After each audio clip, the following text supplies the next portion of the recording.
দেশি ট্যাংরা মাছ বেগুন দিয়ে ঝোল ঝোল রান্না, খেতে অসাধারণ। আসসালামু আলাইকুম। আজকে আমি দেশি ট্যাংরা মাছ বেগুন দিয়ে ধনিয়া পাতা দিয়ে ঝোল রান্না করব।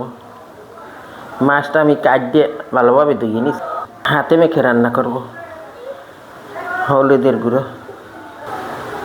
মরিচের গুঁড়ো,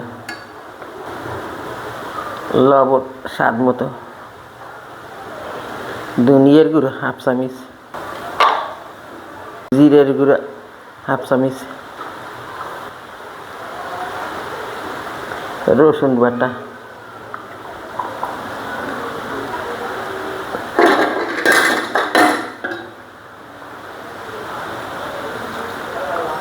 পেঁয়াজ কুচি, রসুন কুচি, কয়েকটা কাঁচামরিচ,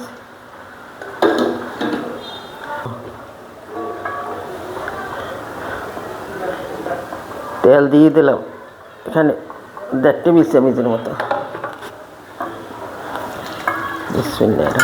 আমি হাতে ভালোভাবে মেখে নেব। দেশি ছোটো ট্যাংরা মাছ যদি হাতে মেখে ধনিয়া পাতা দিয়ে বেগুন দিয়ে ঝোল ঝোল রান্না করে, দেখুন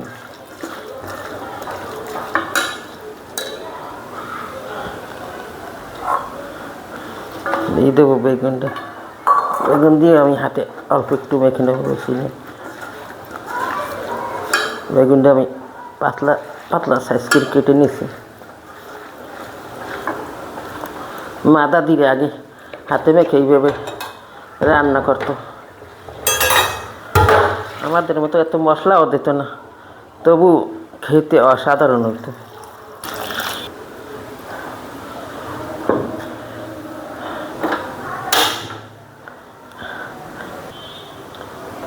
এটার নাম বেগুন, কিন্তু এটা একটা ঔষধি জিনিস। লিভারের অনেক উপকার করে বেগুনে, গুণে ভরা। এটা কাটাকুটি সব কিছু দেখাইতে পারি, আমি একা সংসার সামলাই, সব কিছু সামলাইয়া পারি না। তোমার আমার ক্ষমার দৃষ্টিতে দেখো সবাই। এই বৃষ্টির দিনে সুন্দর গরম গরম ভাত দিয়ে দেশি ট্যাংরা মাছ আর বেগুনের ঝোল, এক থালা ভাত নিমিষে শেষ করে দেয়। এখন দিয়ে দেবো আমি ধনিয়া পাতা।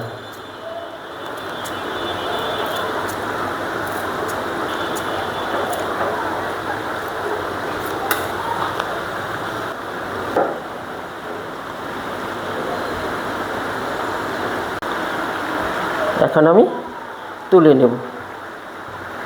দেশি ট্যাংরা মাছ বেগুন দিয়ে ঝোল ঝোল রান্না, খেতে অসাধারণ।